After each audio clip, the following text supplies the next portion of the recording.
Bismillahirrahmanirrahim. Assalamualaikum warahmatullahi wabarakatuh.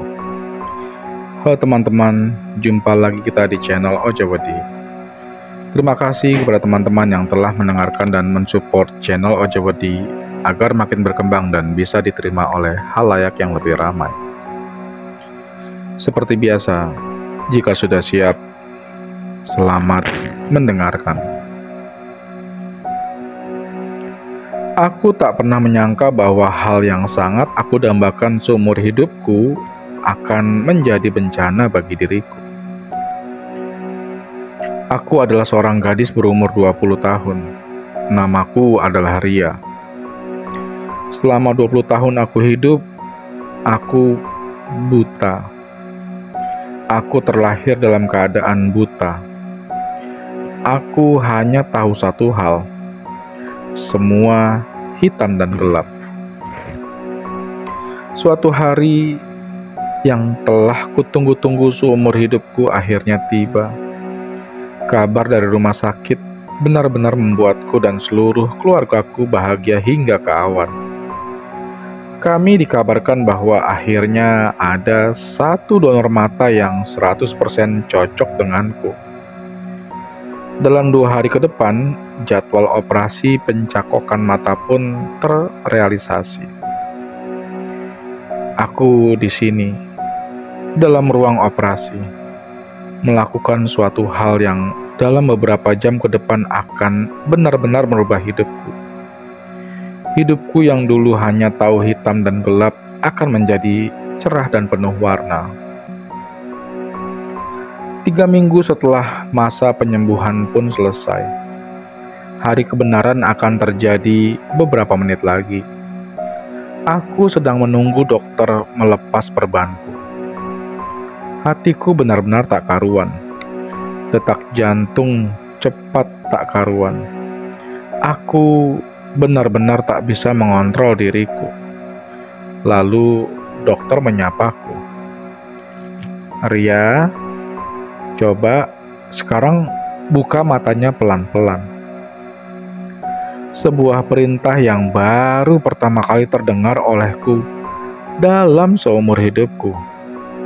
Ya, aku disuruh membuka mataku. Perlahan aku bisa melihat cahaya untuk pertama kalinya dalam hidupku. Cahaya itu begitu menyilaukan mataku. Semua terang berwarna putih susu. Lalu kemudian perlahan aku melihat bayangan-bayangan figur manusia. Aku mulai melihat bentuk orang, bentuk lampu, bentuk kasur, meja, dan lain-lain. Tak lama, mataku mulai fokus.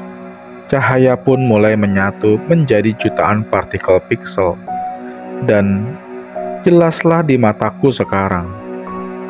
Aku bisa melihat ibuku, ayahku, adik-adikku, dan semua orang yang kukenal. Dulu, aku mengenali mereka dari suara mereka, bau tubuh, ataupun parfum mereka yang mereka gunakan.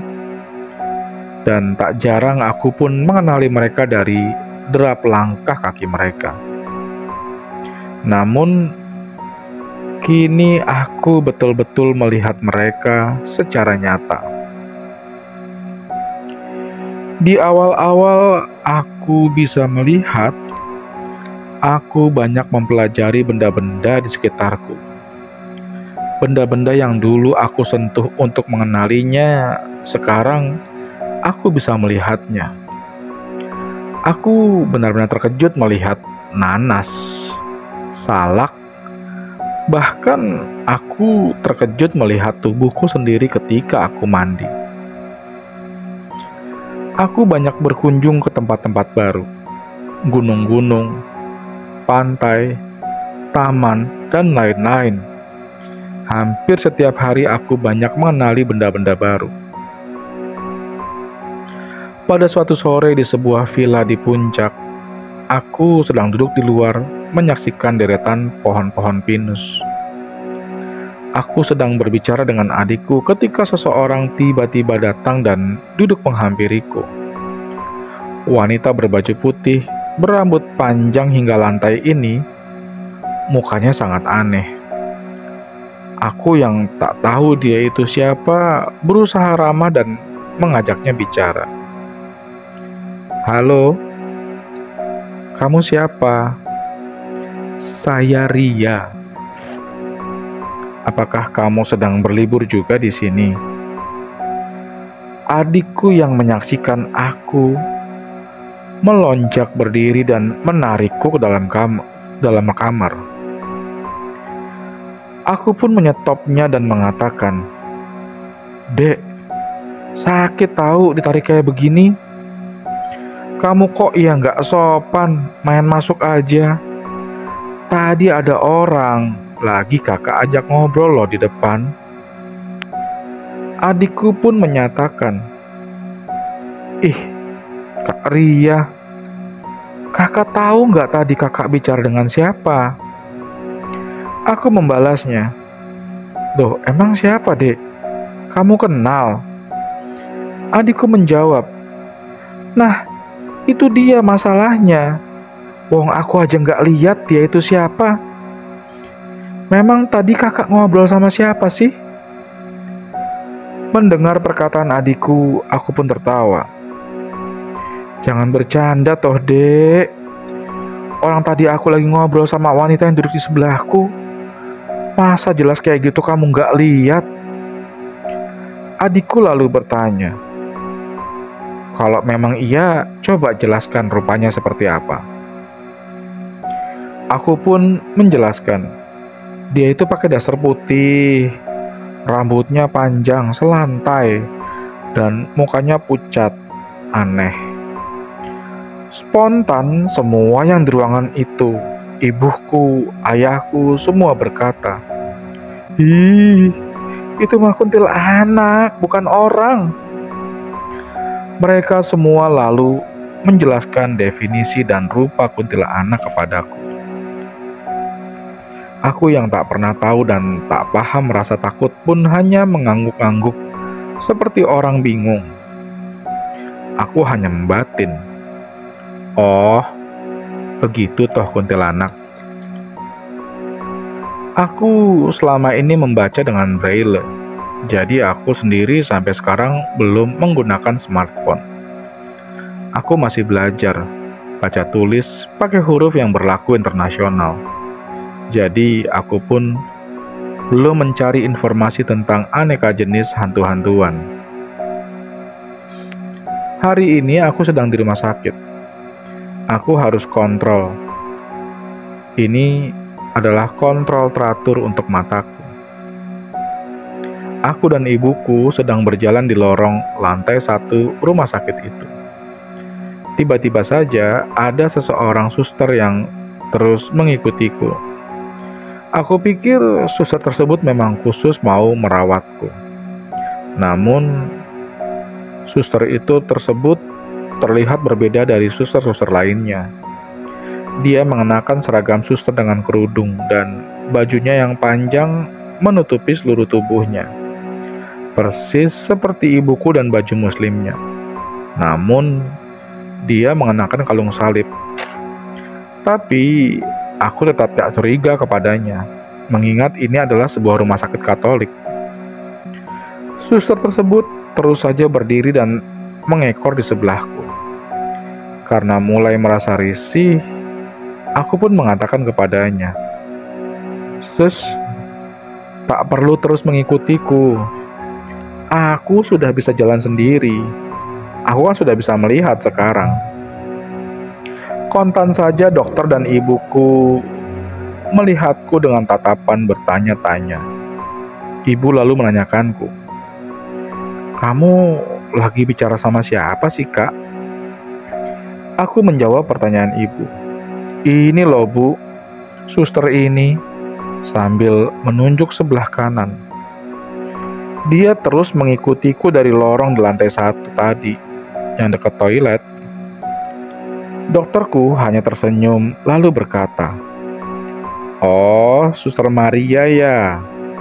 Ayo, Suster Maria keluar dulu ya. Nanti kalau dibutuhkan dipanggil ya. Ibuku makin menampakkan muka heran. Lalu ibuku bertanya kepada Pak Dokter, "Dok, siapa yang dokter Adak bicara?" Aku jadi heran dengan ibuku. Masa ibuku nggak lihat? Lalu dokterku menjelaskan bahwa tadi yang mengikutiku adalah Suster Maria. Dia adalah suster yang berjaga di rumah sakit ini dulu di tahun 1800-an. Mendengar penjelasan dokter, ibuku lalu berkata, "Jadi itu hantu, Dok?" Dan dokter lihat hantu itu. Lalu dokternya menjawab, "Saya nggak lihat, Bu. Saya hanya familiar dengan cerita dan keberadaannya. Dan menurut deskripsinya Ria ya itu ya Suster Maria." Lalu dokterku bertanya, "Kamu sudah lihat apa saja?" Aku pun menjelaskan semua hal yang sudah kulihat. Namun dokterku kemudian bertanya lagi, "Maksud saya, makhluk apa saja selain manusia yang sudah pernah kamu lihat?" Aku sebutkan aku pernah melihat makhluk dengan bentuk yang seperti bola. Namun matanya banyak mengelilingi bola tersebut dan ada satu mulut yang kerap menyeringai. Kemudian diketahui itu adalah gelundung kecengis. Aku juga pernah melihat makhluk di depan pohon kamarku yang tinggi besar dan hitam, serta berwajah seperti raksasa dengan bulu-bulu di sekitar tubuhnya dan dengan jari-jarinya yang besar dan panjang serta mata yang mencorong merah, yang kemudian aku tahu itu adalah genderuwo. Dan masih banyak lagi baik yang aku lihat di jalanan, kebun-kebun, pohon-pohon, rumah, kamar mandi, dan lain-lain. Dokter hanya manggut-manggut dan tersenyum saja. Ibuku lalu bertanya kepada dokterku, "Apa ini normal, Dok, untuk matanya?" Dokter lalu menjawab, "Tergantung, Bu. Tergantung donornya. Bisa jadi pendonornya dulu adalah seorang indigo. Jadi matanya ya cukup tajam untuk bisa melihat hal-hal gaib yang mata biasa tak bisa lihat." Mendengar penjelasan dokterku, ibu menatapku sedih lalu berkata, "Ya Allah, Kak, kasihan banget kamu. Dari bayi nggak bisa lihat, sekalinya dapat donor mata, matanya indigo." Dokterku kemudian menengahi, "Tidak apa-apa, Bu. Disyukuri dulu sekarang. Yang paling penting, Ria bisa melihat. Selama apa yang dilihatnya tidak mengganggunya baik fisik dan psikis, saya rasa tak masalah."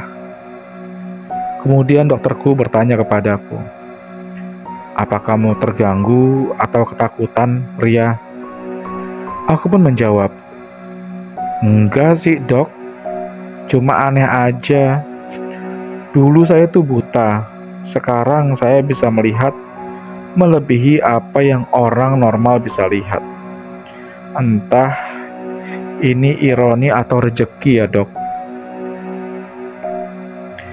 Sekarang sudah setahun aku bisa melihat. Aku pun sudah bisa baca tulis dan sudah bisa menggunakan smartphone. Aku pun banyak mencari tahu hal-hal yang berkaitan dengan makhluk-makhluk gaib. Ketertarikanku pada sebuah dunia baru yang bisa kulihat ini kini menjadi obsesiku. Sekarang kemanapun aku pergi, entah hanya berkunjung ke suatu tempat atau sekedar berlibur, aku selalu mencari keberadaan dunia baru tersebut yang sejatinya ada dan berdampingan dengan dunia manusia kita. Apakah kalian tahu, makhluk-makhluk astral atau hantu-hantu itu sebenarnya tak mampu menembus tembok atau membuka atau mengangkat sesuatu. secara langsung. Jadi, jika kita ada di sebuah ruangan yang tertutup rapat dan mereka ada di luar, maka bisa dipastikan mereka tak akan bisa masuk, terkecuali kita mengizinkan mereka masuk dengan cara membukakan pintu.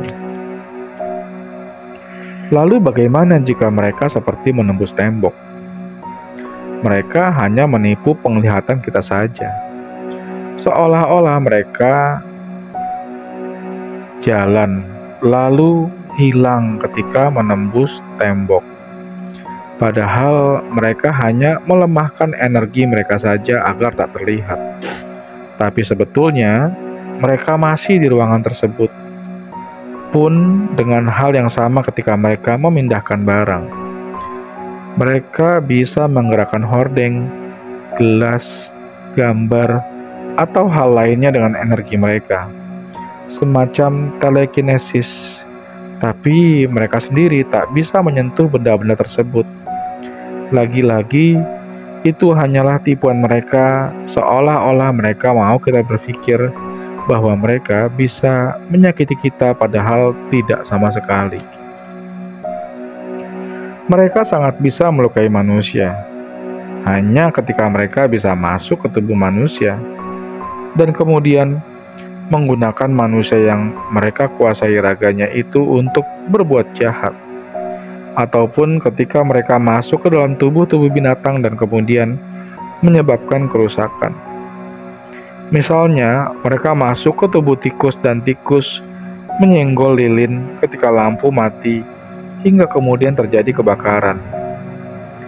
Atau ketika mereka masuk ke tubuh ular berbisa dan kemudian ular tersebut tanpa sebab menyerang kita, atau ular tersebut dijadikan alat ilmu hitam semisal santet atau teluh. Banyak hal-hal yang tak bisa kujelaskan karena memang dunia mereka jauh lebih kompleks dari dunia kita. Pernah satu kali aku melihat sesosok hantu yang sangat menyeramkan di rumah sakit. Rupanya itu adalah hantu dari seorang supir yang mati karena tabrakan. Badannya hancur, begitu juga dengan kakinya. Kepalanya gepeng dan salah satu bola matanya tak ada. Hantu tersebut tiba-tiba saja merangkak, menyeret-nyeret tubuhnya di hadapanku. Terus terang, untuk yang model-model begini aku sedikit takut. Bukan pada hantunya, tapi pada penampilannya. Namun, sekali lagi aku bisa katakan bahwa ini hanya jin menyerupai. Ya, jin ini melihat sebuah kesempatan ketika dia melewati seseorang supir yang mati tabrakan. Terlambatnya orang-orang untuk menutupi tubuhnya menjadikan jin tersebut menirunya. Jin ini adalah jin Korin. Jin yang selalu mengikuti manusia dari mulai manusia dilahirkan hingga manusia wafat. Jin inilah yang kemudian menebarkan teror dan fitnah. Fitnah bahwa orang yang mati tersebut menjadi setan dan menghantui warga. Yang akhirnya, warga kemudian akan terjerumus pada gibah dan fitnah dan mengatakan cerita-cerita buruk tentang manusia yang sudah mati tersebut. Kejam ya? Ya, itulah kejahatan jin dan setan. Bahkan ada jin yang selalu hidup bersama kita di tempat tidur kita. Semenjak aku mengetahui hal ini, aku selalu membersihkan tempat tidurku dengan sapuan sapu lidi dan sekaligus kupanjatkan doa A'udzubillahi minasyaitonirrajim. Bismillahirrahmanirrahim.